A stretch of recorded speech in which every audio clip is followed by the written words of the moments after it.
Olá pessoal, vamos agora para a nossa terceira aula sobre a obra de Darcy Ribeiro. Nesse terceiro trecho, chamado Classe, Cor e Preconceito, nós começamos falando sobre a questão de classes sociais e poder.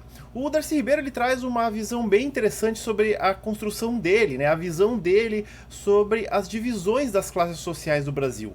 Muito mais do que classe A, B, C, ou pobres, classe média, ricos. O Darcy vai fazer uma divisão um pouco mais organizada ou um pouco mais detalhada dentro dos papéis das pessoas dentro da sociedade brasileira. Então ele vai dizer o seguinte, olha, lá desde o período colonial até os dias de hoje, né, até o século XX, XXI, lá no topo da pirâmide social brasileira, nós temos basicamente dois tipos de pessoas. Aquilo que ele chama de patronato de empresários, né? E aí a gente pode colocar também os latifundiários nisso, mas ou seja, pessoas que vivem da exploração econômica de pessoas mais pobres. Então, grandes empresários, grandes banqueiros, os donos de latifúndio nas diversas regiões do país, isso tá lá no topo. Ao lado dessas pessoas, existe também aquilo que ele vai chamar de patriciado. E o que seria esse patriciado? As pessoas que têm cargos dentro da administração pública. Mas claro, vejam, não é qualquer carguinho, não é qualquer pessoa que tenha cargo que tá lá no topo da pirâmide. Ele tá falando de quem? Ele tá falando de deputados federais, ele tá falando de senadores, de generais do exército, de bispos da Igreja Católica também. Então são pessoas que estão no topo da cadeia de comando de instituições sociais. Então veja por que aqui já começa a ficar interessante. Porque não necessariamente um general, por exemplo, ele vai ser tão rico quanto um latifundiário, não é isso? Nem mesmo um senador ou mesmo um deputado, mas essas pessoas elas têm que tipo de poder? O poder político, efetivamente falando. Aí ele diz também que nas últimas décadas na história brasileira, aí especialmente após a década de 1950, 1960 em diante, começa a aparecer um corpo estranho nessa cúpula. O que é esse corpo estranho? São os presidentes, dirigentes, né, vamos colocar assim, das empresas estrangeiras que se estabelecem no território brasileiro. Vamos lembrar que as primeiras empresas estrangeiras de fato começam a se estabelecer aqui no governo JK. Então, junto com essa nova dinâmica econômica, começam a aparecer novas pessoas no topo da cadeia de poder. Então esse gerente, esse presidente, ele vai fazer o quê? Ele vai empregar diversas pessoas brasileiras também, as mais competentes, inclusive do mercado, vão para essas empresas, e ele exerce poder de mando sobre essas pessoas. Eles também controlam mídia, tem um apelo muito forte junto à opinião pública, por causa do controle de mídia. Vamos pensar agora atualizando um pouco mais ainda, né? Vamos pensar nas redes sociais, por exemplo, o impacto que um presidente do Facebook tem, por exemplo, dentro das políticas públicas brasileiras, ou mesmo dentro da opinião pública brasileira. E esse empresariado, eles também têm dinheiro para fazer o quê? Para financiar a campanha de deputados, parlamentares, governantes e assim por diante. Então ele vai ter um poder, muitas vezes, de mando tão grande quanto os latifundiários e mega empresários brasileiros também. Então esse extrato que eu falei até agora seriam lá o topo, né, da pirâmide social brasileira. Logo abaixo, em segundo lugar, vem aquilo que ele vai chamar de as classes intermediárias. Aí nós temos quem? Profissionais liberais, como médicos, como advogados, pessoas que conseguem ganhar dinheiro, vamos dizer assim, a partir do seu próprio trabalho. Ele também vai colocar professores universitários, policiais e assim por diante. Ele vai dizer que essa classe um pouco abaixo, né, essa segunda classe, ela está intimamente ligada com a classe de cima, porque ela depende dessa classe de cima, e ele vai dizer, ó, e muitas vezes está destinada a ficar agradando essa classe de cima.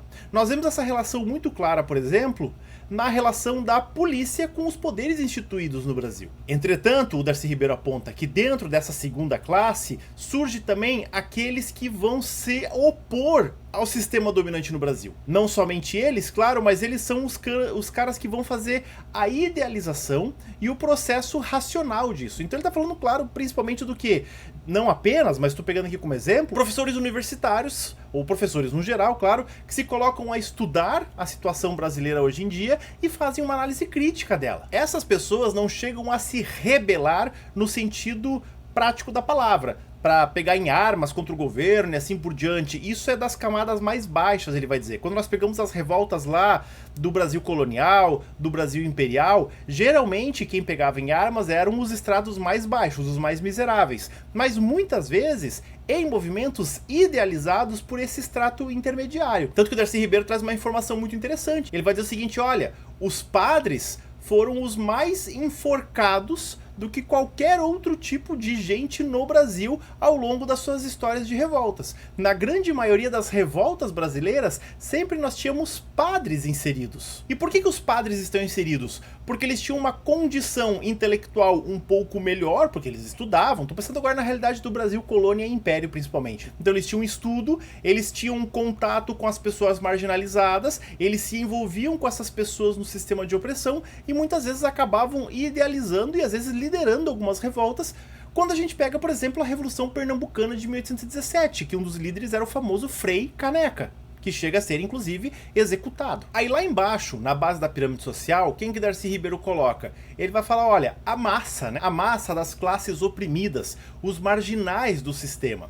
Em sua grande maioria, ele vai dizer negros e mulatos, né? Não são apenas negros e mulatos, mas em sua grande maioria. Moradores de favelas, moradores da periferia, moradores dos bairros marginalizados. Daí são aqueles que ele chama de os boias frias, os agricultores, né, que trabalham na terra, mas aí no meio urbano, empregados de limpeza, empregadas domésticas, prostitutas, em sua grande maioria analfabetos, se não analfabetos práticos, né, mas analfabetos funcionais e que são incapazes de se organizar para reivindicar qualquer coisa. E dele ainda fala o seguinte, né, olha, a diferença entre o segundo e o terceiro extrato é qual? Que quem está no segundo extrato vai lutar para manter aquilo que já tem.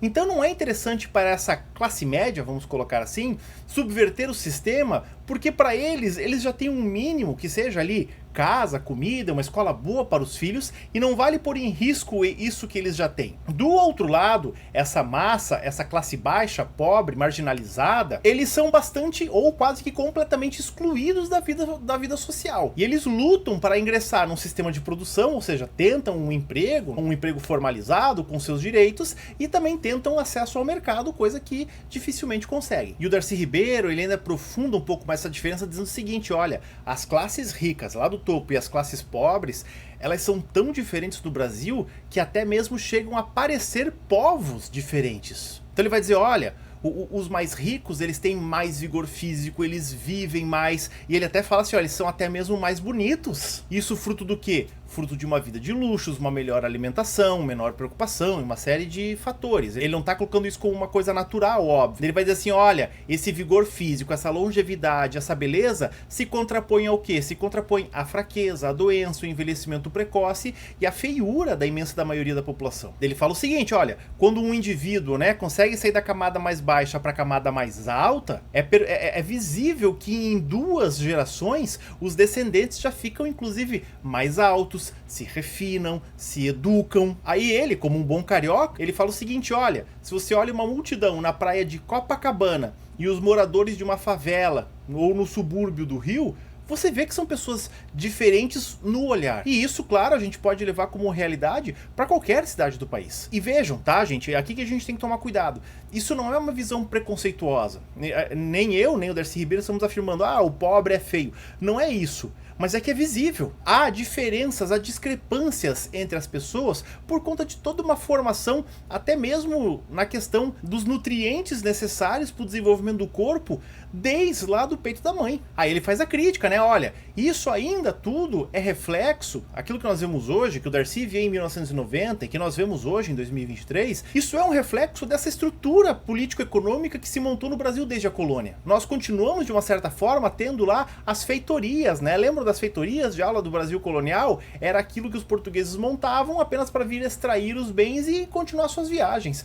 De uma certa forma, o Darcy fala, olha, é isso, porque a sociedade brasileira não estrutura para que a população, no geral, possa ter suas condições ou suas necessidades de sobrevivência ou progresso. Não. Elas estão ali apenas para enriquecer essa camada mais alta. Essa camada mais alta, inclusive, ela olha para o povo como o quê? Simplesmente como uma força de trabalho. Qual que é a função do povo para essa camada mais alta? Trabalhar e poder comer para poder trabalhar. E é isso. Ele vai dizer, olha, isso não é estranho para uma classe senhorial, para uma classe alta, que sempre olhou para os trabalhadores assim como olhava para os escravos lá na senzala. E ele fala assim, olha, que se você for, né, isso é observável, também já percebi, se você for para uma fazenda, se você for para um engenho, se você for para uma área rural de trabalho, você pode ver que existe uma distância do patrão para com o empregado.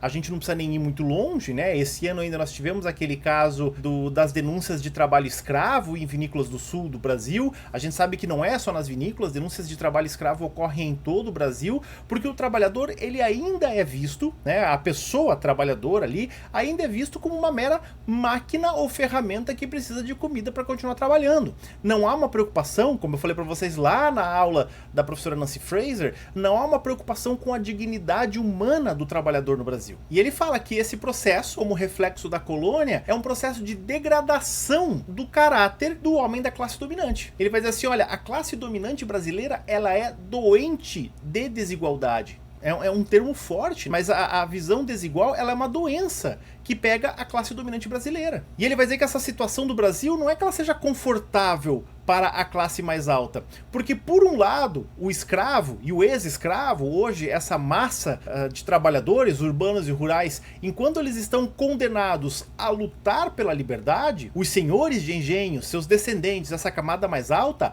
ela está condenada a fazer a manutenção da desigualdade e opressão. Tanto que ele vai dizer o seguinte, olha, no Brasil é impossível realmente pensar em democracia, porque enquanto uns estão lutando para subir, outros estão lutando para manter as coisas como estão. É um estado do quê? De guerra constante. E aí entra aqui, ele faz uma menção à própria visão de homem cordial de Sérgio Buarque de Holanda. Então a classe dominante, ela vai ter, olha, duas formas de enxergar o mundo. Uma é de cordialidade, gentileza para aqueles que são iguais, né, que estão ali no mesmo patamar que ela, e outra é de desprezo profundo. Aí vem a ideia de cordialidade. O que é cordialidade? É agir de acordo com o coração. E no coração nós não temos apenas sentimentos bons, nós temos sentimentos bons, mas temos sentimentos ruins também. Um exemplo que agora eu trago, né, não é do Darcy, é meu, é só a gente pensar, por exemplo, como que o brasileiro lida com imigrantes. Poxa, se vem alguém lá da Europa morar no Brasil, nossa, é bem recebido, é bem tratado, a gente procura mostrar aquilo que é legal do Brasil, procura uma boa casa para ajudar, um bom colégio para os filhos. Por outro lado, como que os brasileiros trataram os imigrantes haitianos? Como subgente, como subprodutos, piores empregos e assim por diante.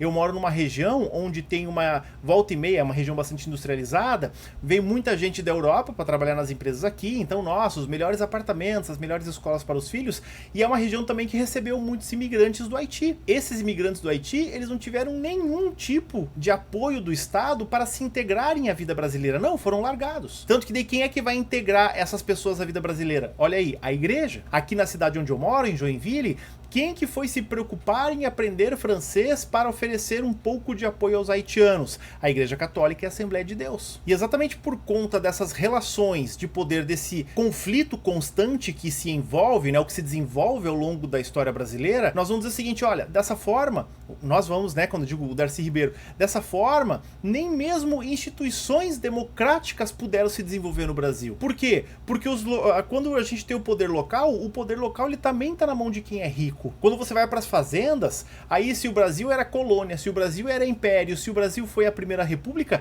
tanto fazia. Eram sempre as mesmas pessoas que estavam no poder. É só a gente pensar na própria construção da história brasileira, né? Olha, lá na colônia você tinha o açúcar, depois passa para o café, mas o poder político e econômico está sempre centralizado na mão dos latifundiários. Depois com a primeira república vai ser a mesma coisa. O que muda pro latifundiário se é colônia, se é império ou se é república? Nada. Gente, nessa aula nós vamos ficando por aqui, porque daí na próxima aula nós entramos nas discussões que são, acho que talvez as mais pertinentes para o UFPR, que são as discussões de classe e raça no Brasil, tá bom? Deem uma olhada lá na próxima aula, lá no resumo de vocês tem as perguntas também para o nosso momento online, então deixem de dar uma olhada e fazer uma relação com o que vocês estão vendo aqui nas videoaulas e também a partir, claro, do que vocês têm pronto aí na cabecinha de vocês, tá bom? Valeu, um abraço!